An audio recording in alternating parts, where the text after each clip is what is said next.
Selama satu dekade pemerintahan Presiden Joko Widodo, sebanyak 53 bendungan telah dibangun di Indonesia. Proyek ini merupakan bagian dari upaya Kementerian Pekerjaan Umum dan Perumahan Rakyat, PUPR, untuk meningkatkan infrastruktur sumber daya air dan mendukung ketahanan pangan nasional.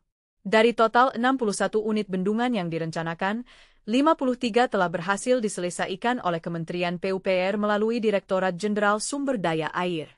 Bendungan yang telah dibangun. Beberapa bendungan yang telah selesai dan diresmikan antara lain Bendungan Sepaka Semoy, Bendungan Amroro, Bendungan Lewikris, Bendungan Way Sekampung, Bendungan Kuningan, Bendungan Carrion, Bendungan Margataiga. Peran Infrastruktur Bendungan.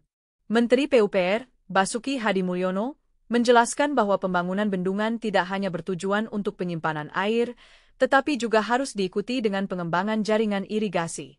Hal ini penting agar air dari bendungan dapat mengalir ke lahan pertanian, sehingga mendukung produktivitas pertanian dan perekonomian lokal.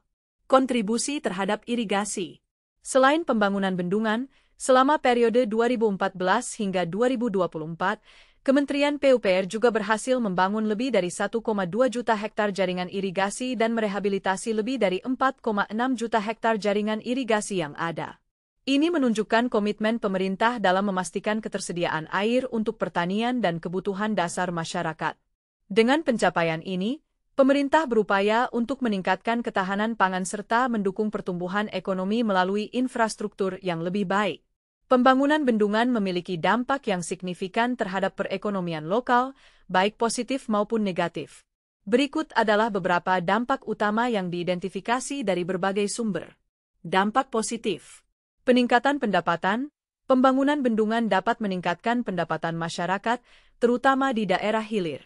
Bendungan berfungsi sebagai sumber irigasi yang lebih baik, meningkatkan produktivitas pertanian dan ketahanan pangan. Selain itu, adanya bendungan seringkali menciptakan lapangan kerja baru, baik dalam konstruksi maupun operasional bendungan itu sendiri. Pengembangan pariwisata. Beberapa bendungan diharapkan menjadi destinasi wisata yang dapat mendorong perekonomian lokal melalui peningkatan kunjungan wisatawan. Hal ini juga membuka peluang bagi usaha kecil dan menengah di sekitar lokasi bendungan. Diversifikasi mata pencaharian. Masyarakat yang sebelumnya bergantung pada pertanian mungkin dapat beralih ke pekerjaan lain yang terkait dengan pengelolaan bendungan atau sektor pariwisata, mengurangi ketergantungan pada satu sumber pendapatan. Dampak negatif. Alih fungsi lahan. Pembangunan bendungan seringkali menyebabkan alih fungsi lahan pertanian menjadi lahan untuk bendungan itu sendiri, yang dapat mengurangi luas lahan pertanian dan berdampak negatif pada pendapatan petani. Hal ini dapat menyebabkan penurunan pendapatan bagi mereka yang kehilangan lahan pertanian. Ketimpangan ekonomi. Dampak ekonomi dari pembangunan bendungan tidak selalu merata. Masyarakat di hulu seringkali merasakan efek negatif, seperti penurunan produktivitas pertanian dan peningkatan kemiskinan, sementara masyarakat di hilir mengalami peningkatan kesejahteraan. Ini menciptakan kesenjangan ekonomi antara daerah hulu dan hilir. Kerusakan infrastruktur. Proses konstruksi bendungan dapat merusak infrastruktur lokal, seperti jalan, yang mengganggu aktivitas sehari-hari masyarakat. Kerusakan ini seringkali disebabkan oleh lalu lintas berat selama pembangunan. Kesimpulan. Secara keseluruhan, pembangunan bendungan dapat memberikan manfaat ekonomi yang signifikan bagi masyarakat lokal jika dikelola dengan baik. Namun, penting untuk mempertimbangkan dan memitigasi dampak negatifnya agar semua kelompok masyarakat dapat merasakan manfaat dari proyek tersebut secara adil. Penelitian lebih lanjut diperlukan untuk memahami sepenuhnya dampak jangka panjang dari pembangunan bendungan terhadap perekonomian lokal. Pembangunan bendungan di Indonesia memiliki dampak yang signifikan terhadap petani, baik dalam aspek positif maupun negatif. Berikut adalah beberapa cara bagaimana pembangunan bendungan mempengaruhi petani. Dampak positif. Peningkatan produktivitas pertanian. Bendungan berfungsi sebagai sumber irigasi yang stabil, yang sangat penting untuk pertanian, terutama di daerah yang sering mengalami kekeringan. Dengan adanya bendungan, luas area yang dapat diairi meningkat, sehingga produktivitas tanaman seperti padi dapat ditingkatkan. Misalnya, pembangunan bendungan telah meningkatkan luas irigasi dari 761.542 hektar pada tahun 2014 menjadi 1,14 juta hektar pada tahun 2024. Ketahanan pangan. Kehadiran bendungan membantu menjaga ketahanan pangan nasional dengan memastikan ketersediaan air yang cukup untuk pertanian. Ini berpotensi meningkatkan surplus beras dari 3 juta ton menjadi 10 juta ton pada tahun 2045. Dengan meningkatnya produktivitas, petani dapat memperoleh pendapatan lebih tinggi. Diversifikasi sumber pendapatan. Bendungan juga dapat berfungsi sebagai objek wisata, memberikan peluang bagi petani untuk mendapatkan pendapatan tambahan melalui pariwisata. Hal ini bisa menarik generasi muda untuk terlibat dalam sektor pertanian dan pariwisata. Dampak negatif. Pengurangan lahan pertanian. Proyek pembangunan bendungan seringkali memerlukan pembebasan lahan yang dapat mengurangi area pertanian yang tersedia bagi petani. Dalam beberapa kasus, petani kehilangan akses ke lahan mereka dan harus mencari sumber pendapatan alternatif, seperti bertani di lokasi yang lebih jauh atau beralih ke pekerjaan lain. Ketimpangan ekonomi. Meskipun petani di hilir bendungan mungkin mengalami peningkatan kesejahteraan, petani di hulu seringkali merasakan dampak negatif seperti penurunan produktivitas dan peningkatan kemiskinan akibat perubahan sistem irigasi dan potensi banjir. Hal ini menciptakan kesenjangan ekonomi antara daerah hulu dan hilir. Risiko banjir.